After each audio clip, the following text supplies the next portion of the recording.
Berta Guzmán, bienvenida, ¿cómo estás? Gracias, Maribel, por la invitación. Gracias por estar aquí para hablar de este tema. Y le estaba compartiendo que yo de niña sufría de muchas pesadillas con robachicos. Le digo que era tan vaga, tan vaga. Mi madre, si me está viendo, no me dejará mentir, que siempre me decían eso, mucho cuidado, te van a llevar los robachicos. En fin, tú nos vas a decir qué son las pesadillas y por qué las tenemos. Cuéntanos. Así es, y cómo lo recordamos, ¿no? A pesar de que ya han pasado algunos años. Las pesadillas son sueños intranquilos que provocan ansiedad y que van a hacer que la persona o el niño se despierte, la mayoría de las veces. Les pasa a la mitad de las personas, el 50% de las personas les pasa, y se producen, si dividiéramos al sueño en 5 etapas, se producen en la última etapa del sueño, ¿sí?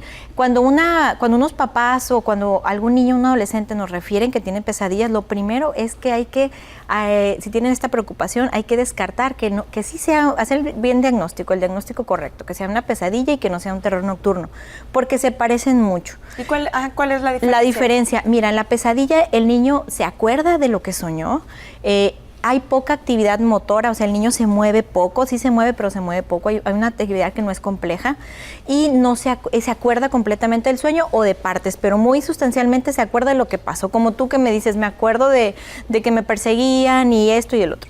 En el caso de terror nocturno, el terror nocturno es diferente, se da, si dividimos, como te digo, el sueño en 5 etapas, se da en el primer tercio de toda la etapa de sueño, sucede entre el 1 y el 5% de los niños, y aquí la principal característica es que el niño se levanta con un alarido o con un grito, empieza a manotear, abre los ojos, puedes tener los ojos abiertos o cerrados, empieza con mucha ansiedad, mucho pánico, puede salir corriendo. Entonces imagínate, te despiertas a medianoche, ves a tu hijo, lo abrazas, lo tratas de calmar, y en la mañana no se acuerda. Entonces eso es una de las tantas diferencias que hay. En las pesadillas el niño se acuerda del sueño, en el terror nocturno no se acordó ni que la mamá lo abrazó, ni que estuvo peleando, ni que dio patadas a los que estaban al lado de él, no se acuerda. Es decir, que el terror nocturno es más grave, digamos. Así es. Es una sensación todavía más terrible que la de la pesadilla. Así es. ¿Sí? Así es. ¿Y qué lo causa? Sí, se ha visto que es familiar también, hay una herencia, y es tanto el terror nocturno como el sonambulismo. Se puede presentar cuando el niño tiene una privación del sueño, o sea, se desvela. Cuando el niño tuvo una actividad muy excitante, que lo llevaron a un parque, que fue una piñata, una reunioncita, o cuando está enfermo también. No necesariamente está relacionado con un efecto negativo. Bueno, hablabas de que cuando está enfermo. También. Pero algo que le haya sucedido, algún trauma, por ejemplo. Exacto, no tiene tanto que ver como en el caso de las pesadillas, ¿sí? Las pesadillas sí están más relacionadas, como en tu caso refieres, es que era muy vaga y mi mamá me decía, en este caso, robar. Así es, hay que ver, pues ya sería otro motivo, ¿no? Interpretación del sueño, y que es unas técnicas bien interesantes, ¿no? Interpretación del sueño en la psicología. Entonces, esto es bien importante diferenciar, porque hay papás que dicen, me despierto, tuve un caso de un niño que se despertaba todos los días cada 2 horas.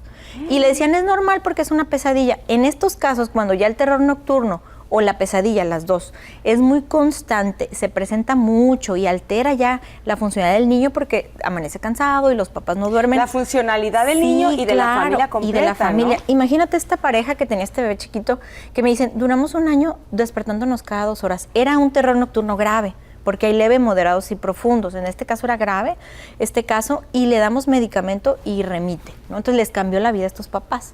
¿Sí? ¿Y desapareció entonces? Desaparecen con la terapia, dices, con el tratamiento, que en este caso fue medicamento. Así es. ¿Qué tipo de medicamento? Sí, son medicamentos que los tiene que dar el psiquiatra o el neurólogo. Únicamente. La mayoría de los trastornos del sueño, como todas estas parasomnias que le llamamos, el tratamiento principal es calmar a los papás. Mire, es algo normal. ¿Cuántas veces se presenta? No, pues es muy poco, pero me asusto. Es normal, lea esta información. En el caso del terror nocturno hay que descartar que no tenga alguna lesión cerebral leve, a lo mejor un electroencefalograma, casi siempre salen normales, pero calmar a los papás cambia mucho la situación. Y en el caso, como en este caso, que era un terror nocturno grave, ahí sí le dimos medicamento porque era una disfunción total, ¿no? Tanto el niño Doctora, como... ahorita nos acabas de mencionar en 2 ocasiones las diferentes etapas del sueño. Sí. Me encantaría que nos las expliques ahora sí que como cultura general. Sí, ¿Cuáles son las diferentes etapas del sueño? Sí, mira, se divide en 2 grandes para su estudio, ¿no? Lo dividimos en la primera etapa etapa le llamamos no REM o de no movimientos rápidos y la segunda de movimientos rápidos. Y la primera la dividen en 4. Ya sabes que nos gusta dividir todo, ¿no? Para su estudio. No movimientos rápidos y sí movimientos rápidos. Movimientos rápidos. A los ojos, ¿verdad? Así es, así es. Entonces, por ejemplo, las pesadillas se presentan en la última etapa. La primera etapa termina más o menos a los 90 minutos. Es un sueño que no es profundo. Sí, es cuando te sientes después de una siesta, te sientes descansada. La otra etapa es el sueño profundo, que es la etapa de sueño REM, y aquí es donde se presentan las pesadillas. Los terrores nocturnos son en la primera etapa. ¿Y los sueños? ¿También? Y los sueños, principalmente en la segunda etapa. Los sueños, el terror nocturno, el sonambulismo, que tampoco no hablamos, no nos dio chance de hablar, pero están muy relacionados, ¿no? Están muy relacionados todos estos. ¿Y por qué se dan? Heredabilidad. También se ve ahí, es que el papá era así, es que la tía, la abuela, y también algunas sustancias que están muy relacionadas en todos los trastornos mentales, como la serotonina. Sí, hay muchos estudios que tratan de explicar por qué soñamos y la función del sueño, ¿no? Berta, ¿qué hay de cierto en que los niños que sufren abuso psicológico, físico, sexual, de cualquier tipo, son niños que tienden a tener más pesadillas que los otros? Claro, es un estresor bien grande.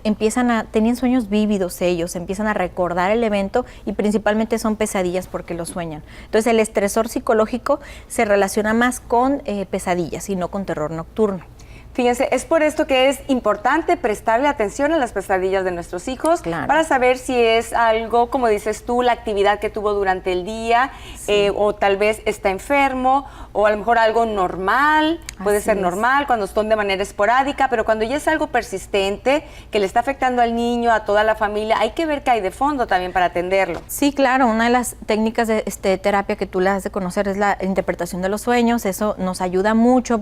Interpretar un sueño no es como una receta de cocina, ¿no? Más bien es ver por qué está soñando, qué es lo que significa, el significado de los objetos que tiene el niño para él en su vida, ¿no? Y diferenciar, como te digo, si es un terror nocturno o si es una parasomnia tipo pesadilla, es bien importante. Y también es muy importante señalar que esto de la interpretación de los sueños, se ha prestado mucho también para la mercadotecnia. Claro. Y hay personas que compran libros que hay en el supermercado de interpretación de los sueños. Si sueñas con una boda, significa. Sí, si sueñas con una víbora, significa. Pero muchas veces nada de esto es verdad. Entonces únicamente alguien preparado, en este caso un psiquiatra, un psicólogo que a lo mejor se ha especializado en esta técnica puede interpretarlo. Para que luego no anden inventando cosas, ¿no? Sí, claro, porque inclusive los psiquiatras debemos tener preparación para eso, ¿no? Hay que ver, por ejemplo, qué significa para ti estos objetos que tuviste en tu sueño, porque no es lo mismo lo que significa para mí una puerta en una playa que para ti a lo mejor una puerta en una playa, ¿no? Entonces, y es una técnica que funciona en ciertos casos, pero que sí se ha prestado pues a que la gente vulnerable pues utiliza esto y pues la charlatanería, ¿no? La charlatanería que está en todo. Por último, porque ya se nos finaliza el tiempo, entonces, si nosotros vemos que un niño está agitado, a lo mejor no se ha despertado, pero vemos por sus movimientos algo angustiante, ¿qué hacer? ¿Lo despertamos o no lo despertamos? Pueden despertarlo si es muy angustiante. Hay un mito de que si lo despertamos en un sueño angustiante le va a pasar algo. Si lo despertamos en el sufrimiento algo le va a pasar. No es peligroso. Si es un sueño muy angustiante que provoque hasta pánico, hay que despertar al niño, tranquilizar, volverlo a dormir. Ya si el niño recuerda, será una pesadilla. Si el niño no recuerda, es un terror nocturno. Si esto se presenta seguido, hay que llevarlo con un psiquiatra o con un neuropediatra. Muy bien, muchísimas gracias por esta información. Ahorita que estabas hablando de esto, si despertar o no a alguien que está en una pesadilla. Recuerdo algo que leí en el libro de Víctor Frank, que para los que no saben quién es, pues un psiquiatra judío, él estuvo en un campo de concentración y dice que en alguna ocasión uno de sus compañeros que también estaban en este campo de concentración estaba bajo una pesadilla y estuvo a punto de despertarlo y dijo mejor no, porque a lo que va a despertar es peor que a lo que está viviendo. Qué interesante. Qué interesante, ¿verdad? Y qué cosas tan terribles pueden ocurrir. Pero bueno, es muy importante estar muy despiertos, atentos a todo lo que puede suceder, sobre todo si se trata de nuestros hijos. Muchísimas gracias. Gracias a ti. Gracias.